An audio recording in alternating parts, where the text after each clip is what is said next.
Padayon nga mapahimuslan sa katawhan dinhi sa Misamis Occidental ang baratong bugas para sa Misamisnon nga mapalit sa tag 20 pesos ang kilo.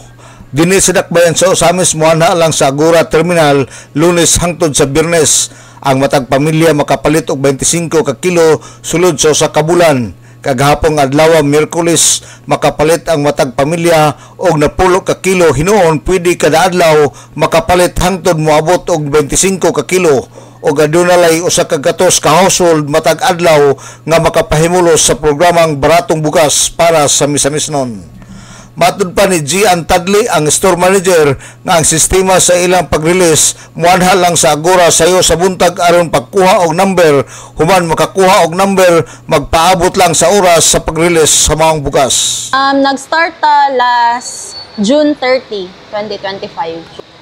Atong stock sa pagkakaroon sir kay natay tag 5 kilos nga 500 katag 5 kilos. 500 karong adlaw lang. Karong adlaw. So, pero dili siya mahurot og release tanan since limited raman ang allocation per day.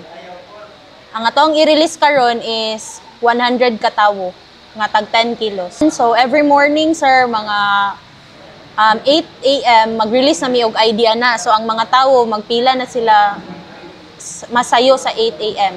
Number. So, yes sir, numbering atong system dire. Si Gian Tadli ang store manager. Ang bugas nga gibiligya sa provincial government nga tag 20 pesos ang kilo gikumpra kini sa gobyerno gikan sa mga mag-uuma o gibaligya sa katawhan sa tag 20 pesos ang kilo pinaagi sa programang baratong bugas para sa Misamisnon.